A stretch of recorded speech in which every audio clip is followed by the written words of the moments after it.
ಇನ್ನು ಬಿಜಾಪುರ ಬಾಗಲಕೋಟೆಗೆ ಕಾಡಸಿದ್ದೇಶ್ವರ ಶ್ರೀಗಳಿಗೆ ನಿರ್ಬಂಧ ಹೇರಿರೋ ವಿಚಾರಕ್ಕೆ ಸಂಬಂಧಪಟ್ಟಂತೆ ನಿಮ್ಮ ಪವರ್ ಟಿವಿಗೆ ಕಾಡಸಿದ್ದೇಶ್ವರ ಸ್ವಾಮೀಜಿಗಳು ಎಕ್ಸ್ಕ್ಲೂಸಿವ್ ಆಗಿ ಮಾತನಾಡಿದ್ದಾರೆ.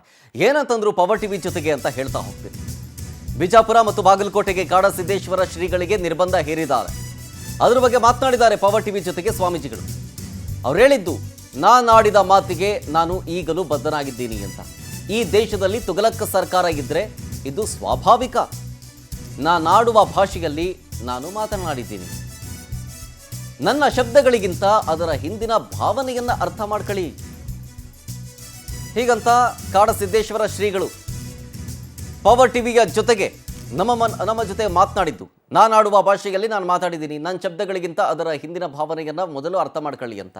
ಇದರ ಜೊತೆಗೆ ನಮ್ಮ ಪವರ್ ಟಿವಿ ಜೊತೆಗೆ, ನಮ್ಮ ಪವರ್ ಟಿವಿಯ ಪ್ರತಿನಿಧಿಯ ಜೊತೆಗೆ ಕಾಡಸಿದ್ದೇಶ್ವರ ಶ್ರೀಗಳು ಮಾತನಾಡಿದ್ರು. ಅವ್ರು ಹೇಳುವಂಥ ಸಂದರ್ಭದಲ್ಲಿ ಇನ್ನಷ್ಟು ವಿಚಾರಗಳನ್ನು ಪ್ರಸ್ತಾಪ ಮಾಡಿದ್ರು. ಸಾವಿರ ವರ್ಷಗಳಿಂದ ನಮ್ಮ ಸಂಸ್ಕೃತಿಯನ್ನು ಹೀಯಾಳಿಸ್ಕೊಂಡು ಬರ್ತಾನೆ ಇದ್ದಾರೆ. ಹಾಗಾದರೆ ಇದರ ಜೊತೆಗೆ ಇನ್ನೇನೇನು ಮಾತಾಡಿದ್ರು ಅಂತ ಫಸ್ಟ್ ನಾವು ಕೇಳ್ಕೊಂಬಂದ್ಬಿಡೋಣ ಬನ್ನಿ.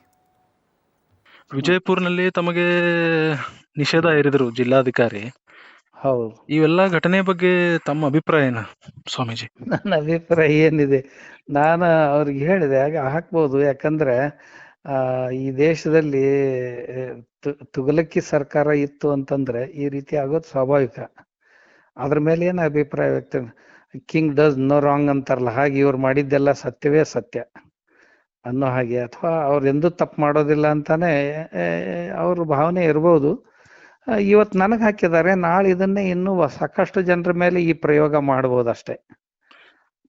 ಸ್ವಾಮೀಜಿ, ಈಗ ತಾವು ಒಂದು ವಿಚಾರ ಎತ್ತಿದ್ರಿ. ಈಗ ಲಿಂಗಾಯತ, ಪ್ರತ್ಯೇಕ ಲಿಂಗಾಯತ ಧರ್ಮದ ಸ್ವಾಮೀಜಿ ವಿರುದ್ಧ ಆಗಿರ್ಬೋದು, ಸ್ವಾಮಿಗಳ ವಿರುದ್ಧ ಆಗಿರ್ಬೋದು, ಆ ತಮ್ಮದೊಂದು ಹೇಳಿಕೆನೆ ಇದಕ್ಕೆಲ್ಲ ಕಾರಣ ಆಯ್ತಾ? ಹೇಗೆ ಆ ಹೇಳಿಕೆ ಬಗ್ಗೆ ಇನ್ನೂ ಸಮರ್ಥನೆ ಮಾಡ್ಕೋತೀರಾ ಸ್ವಾಮೀಜಿ? ಹೌದು, ನಾನು ಈಗಲೂ ಸಮರ್ಥನೆ ಮಾಡ್ಕೊಳ್ತೀನಿ. ನಮ್ಮ ಆಡೋ ಭಾಷೆಯಲ್ಲಿ ನಾನು ಮಾತಾಡಿದ್ದೀನಿ. ನಾನು ಮಾತಾಡಿದ ಶಬ್ದಗಳಿಗಿಂತಲೂ ಅದರ ಹಿಂದಿನ ಭಾವನೆ ಏನು ಅನ್ನೋದನ್ನ ಅರ್ಥ ಮಾಡ್ಕೊಂಡ್ರೆ ಚೆನ್ನಾಗಿರುತ್ತೆ. ಆ ಭಾವನೆಗಳನ್ನ ಅರ್ಥ ಮಾಡ್ಕೊಂಡ್ರೆ ಒಂದು ಸಮಾಜವನ್ನು ಒಡಿಲಿಕ್ಕೆ ಹೊರಟಂತ ಜನರಿಗೆ ಏನು ಆರ್ತಿ ಬೆಳೆದ ಕೂಡಿಸಿ, ಹಾ ಸ್ವಾಮೀಜಿ, ಒಂದು ದೊಡ್ಡ ಸಮಾಜವನ್ನ, ಯಾವ ಸಮಾಜ ಯಾವ ಧರ್ಮವನ್ನ ಕಟ್ಟಲಿಕ್ಕೆ ಲಕ್ಷ ಯುವಕರು ಪ್ರಾಣಗಳ ಆಹುತಿಯನ್ನು ಕೊಟ್ಟು ಇದನ್ನು ಕಟ್ಟಿರ್ತಾರೆ. ವಿದೇಶಿ ಆಕ್ರಮಣಗಳಿಂದ ಇದನ್ನ ಉಳಿಸ್ಕೊಂಡಿರ್ತಾರೆ. ಅಂಥದ್ದನ್ನ ನಾವು ಸಾರಾಸಗಟಾಗಿ ಅಥವಾ ಸಹಜವಾಗಿ ಅಲ್ಪಸಂಖ್ಯಾತರನ್ನಾಗಿಸಿ ಈ ದೇಶವನ್ನು ಮತ್ತೊಬ್ಬರಿಗೆ ಒತ್ತೆ ಇಡ್ಲಿಕ್ಕೆ ಹೊರಟದ್ದನ್ನ ಸಮರ್ಥನೆ ಮಾಡ್ಕೊಳ್ಳಿಕ್ಕಾಗತ್ತಾ? ವಿಜಯಪುರ ನೋಡಿ, ಶ್ರೀಗಳು ಹೇಳಿದ್ರು, ವಿಜಯಪುರ ಬಾಗಲಕೋಟೆಗೆ ಈಗ ಸದ್ಯಕ್ಕೆ ನನ್ನನ್ನು ನಿರ್ಬಂಧ ಹೇರಲಾಗಿದೆ. ಮುಂದೆ ಕಾಲ ಕಳೆದಂತೆ ಇಡೀ ರಾಜ್ಯಕ್ಕೆ ನನ್ನನ್ನು ಬಹಿಷ್ಕಾರ ಮಾಡ್ಬೋದು, ಜೊತೆಗೆ ಬ್ಯಾನ್ ಮಾಡ್ಬೋದು. ಈ ಒಂದು ವಿಚಾರಗಳು ನನಗೆ ಕೇಳಿ ಬರ್ತಾ ಇದೆ. ಹಾಗಾಗಿ ನಾನು ಇದನ್ನು ಸೂಕ್ತವಾಗಿ ಕಾನೂನು ರೀತಿಯಲ್ಲಿ ಫೈಟ್ ಮಾಡ್ತೀನಿ ಅಂತ ಕಾಡಸಿದ್ದೇಶ್ವರ ಶ್ರೀಗಳು ನಮ್ಮ ಪ್ರತಿನಿಧಿ ಸಿದ್ದೇಶ್ ಪುಟಾಣೆ ಜೊತೆಗೆ ಮಾತನಾಡಿದ್ರು. ಇದ್ರ ಬಗ್ಗೆ ಏನೇನಂತಂದ್ರು ಬನ್ನಿ ತೋರಿಸ್ತೀನಿ. ವಿಜಯಪುರ ಬಾಗಲಕೋಟೆಗೆ ಪ್ರವೇಶ ನಿರ್ಬಂಧ ವಿಚಾರ ಸಂಬಂಧ ನನ್ನ ನಿರ್ಬಂಧದ ಹಿಂದೆ ಸಚಿವ ಎಂ.ಬಿ. ಪಾಟೀಲ್ ಅವರ ಕೈವಾಡವೂ ಇದೆ. ಎಂ.ಬಿ. ಪಾಟೀಲ್ ಅವರ PA ಕೂಡ ಇದರ ಹಿಂದಿರುವಂತಹ ಬ್ರೈನು. ಐಡಿಯಾ ಕೊಟ್ಟಿದ್ದವರೇ. ಎಂ.ಬಿ. ಪಾಟೀಲ್ ವಿರುದ್ಧ ಕಾಡಸಿದ್ದೇಶ್ವರ ಶ್ರೀಗಳು ನೇರವಾಗಿ ಆರೋಪ ಮಾಡಿದ್ದಾರೆ. ಒಂದು ಕಡೆ ಕಾನೂನು ಹೋರಾಟದ ಜೊತೆಗೆ ಇದೊಂದು ಷಡ್ಯಂತ್ರ ಅನ್ನೋ ರೀತಿಯಾಗೂ ಕೂಡ ರಿಯಾಕ್ಷನ್ ಕೊಟ್ಟರು. ಒಬ್ಬಿಬ್ಬರನ್ನ ಬಿಟ್ಟರೆ ಉಳಿದ್ಯಾವ ಕಾಂಗ್ರೆಸ್ ಮಂತ್ರಿಗಳು ಎಂ.ಬಿ. ಪಾಟೀಲ್ ಅವರ ಜೊತೆಗೆ ಇಲ್ಲ. ಎಂ.ಬಿ. ಪಾಟೀಲ್ಗೆ ದೇವರು ಸದ್ಬುದ್ಧಿ ಕೊಡ್ಲಿ, ಹೀಗಂತ ಕಾಡಸಿದ್ದೇಶ್ವರ ಶ್ರೀಗಳು ನಮ್ಮ ಚಿಕ್ಕೋಡಿ ಪ್ರತಿನಿಧಿ ಸಿದ್ದೇಶ್ ಪುಟಾಣಿ ಅವರ ಜೊತೆಗೆ ಮಾತನಾಡುವಂಥ ಸಂದರ್ಭದಲ್ಲಿ ಹೇಳಿದ್ದು. ಜೊತೆಗೆ ಈ ಹುನ್ನಾರದ ಬಗ್ಗೆ, ಮುಂದಿನ ಕಾನೂನು ಹೋರಾಟದ ಬಗ್ಗೆ, ಜೊತೆಗೆ ಎಂ.ಬಿ. ಪಾಟೀಲ್ ಅವರ PA ವಿಚಾರಕ್ಕೆ ಸಂಬಂಧಪಟ್ಟಂತೆ ನಮ್ಮ ಪ್ರತಿನಿಧಿಯ ಜೊತೆಗೆ ಸಿದ್ದೇಶ್ ಪುಟಾಣಿ ಅವರ ಜೊತೆಗೆ ಶ್ರೀಗಳು ಮಾತನಾಡಿದ್ರು. ಏನೇನಂತಂದ್ರು ಬನ್ನಿ ಕಂಟಿನ್ಯೂ ಮಾಡೋಣ. ಸ್ವಾಮೀಜಿ, ತಾವು ಸಚಿವರು ಮಾತು ಹೇಳಿದ್ರು, ಕೆಲವು ಸಚಿವರಿಗೆ ತಮ್ಮ ಕಂಡ್ರೆ ಆಗ ಬರ್ತಾ ಇಲ್ಲ ಅಂತ. ಪರ್ಟಿಕ್ಯುಲರ್ಲಿ ಯಾರಾದ್ರೂ ಹೆಸರು ತಾವು ಹೇಳ್ತೀರಾ? Particular M B. ಪಾಟೀಲ್ ಇದಾನಲ್ಲ, ಅವಂದೇ ಇದು ಹೆಚ್ಚು ಕೈವಾಡ ಇದರಲ್ಲಿ ಇರೋದು. ಓಕೆ.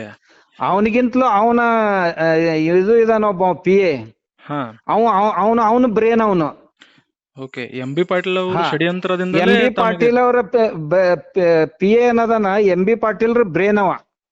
ಹಾ ಸ್ವಾಮೀಜಿ.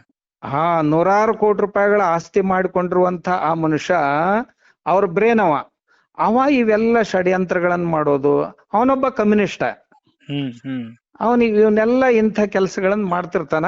ಅದ್ರ ಜೊತೆಗೆ ಇದು ಬರೀ ಒಬ್ಬಂದೇ ಇದೆ ಅಂತ ನಾನು ಹೇಳೋದಿಲ್ಲ. ನೋಡ್ರಿ, ಈ ಧರ್ಮ ಕಟ್ಲಿಕ್ಕೆ ಹೊರಟಿದ್ದಾರೆ, ಇದನ್ನ ಹೊಡಿಲಿಕ್ಕೆ ಹೊರಟಿದ್ದಾರೆ. ಹೊರಟವ್ರು ಯಾರಿದಾರೆ ನೋಡ್ರಿ, ಅದರಲ್ಲಿ ಯಾರ್ಯಾರಿದಾರೆ ನೋಡ್ರಿ.